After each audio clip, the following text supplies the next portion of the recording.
ఈరోజు మౌలానా అబుల్ కలాం ఆజాద్ 137వ జయంతి సందర్భంగా రాజమహేంద్రవరం స్థానిక జాంపేట ఆజాద్ చౌక్ సెంటర్లో ముస్లిం సోదరుల ఆధ్వర్యంలో ఆయన జయంతి వేడుకలు ఘనంగా నిర్వహించారు. ఈ సందర్భంగా అబుల్ కలాం సమితి అధ్యక్షులు ఎండి సహెన్షా ఆధ్వర్యంలో ఏర్పాటు చేసిన కార్యక్రమంలో నగర కాంగ్రెస్ పార్టీ అధ్యక్షులు బాలేపల్లి మురళీధర్ ఆధ్వర్యంలో కాంగ్రెస్ శ్రేణులు పాల్గొని మౌలానా అబుల్ కలాంకి జోహార్లు అర్పించారు.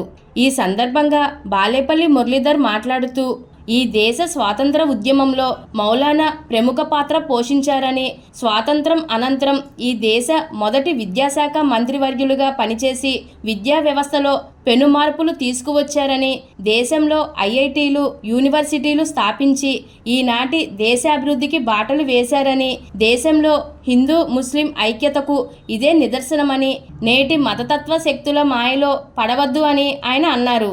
అదేవిధంగా కొవ్వూరు శ్రీనివాస్ మాట్లాడుతూ మౌలానా అబుల్ కలాం సేవలు నిత్యస్మరణీయమని, ఆయనను ఆదర్శంగా తీసుకోవాలని కోరారు.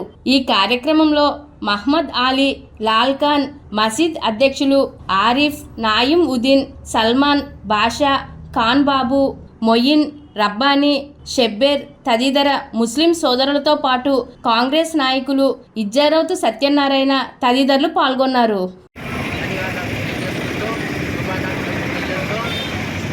దేశ స్వాతంత్రం కోసం అనేక వర్గాల వారు అలుపెరగని పోరాటం చేశారు.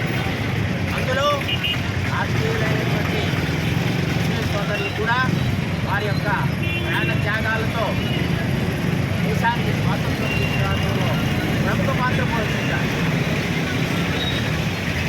అందుకు ఉదాహరణ మన అబ్దుల్ కలాం గారు. ఆయన సమయంలోనే కాకుండా భారత స్వాతంత్ర అనంతరము మొట్టమొదటి విద్యాశాఖ మంత్రిగా ఆయన పదవిని అలంకరించి నెహ్రూ గారు ఈయనైతేనే శాఖకు న్యాయం చేయగలరు అని సదుద్దేశంతో ఆయనకు ఆ శాఖ కేటాయించడం జరిగింది.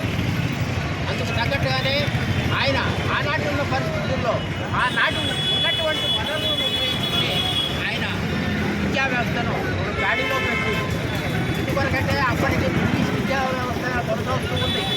అటువంటి వ్యవస్థలో ఆయన తనదైన శైలి అవలంబించి విద్యాశాఖలో అనేక పెనుమార్పులు తీసుకొచ్చి మనం అంతర్జాతీయంగా తలెత్తుకుని మన విద్యార్థులు కానీ మన మేధావులు కానీ ప్రపంచంలో ఎక్కడ చూసినా భారతీయులే ఉన్నారు. అమెరికా చూసుకుంటే ఏ కంట్రీ కావచ్చు, డాక్టర్స్ కావచ్చు, ఇతరత్ర ఎవరైనా సరే మనవాళ్ళే అక్కడ అగ్రభాగంలో ఉన్నారు.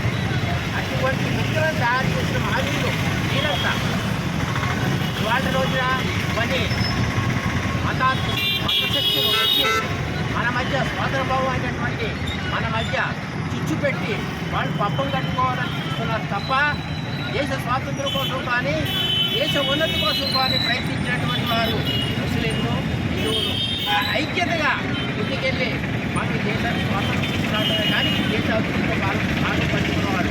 అటువంటి వ్యవస్థలో ఉన్నటువంటి మన మధ్య ఏదైనా ప్రపంచాలు ఎవరైనా కల్పించాలని చూస్తే దయచేసి ఎవరు కూడా బలవంతు వాటిని ఎదుర్కొందాం. మన శక్తి అంటే స్టార్ట్ చేద్దాం. జోహార్ అబుల్ కలాం ఆజాద్! జోహార్ అబుల్ కలాం ఆజాద్! జోహార్ అబుల్ కలాం ఆజాద్! జోహార్ అబుల్ కలాం ఆజాద్! జోహార్.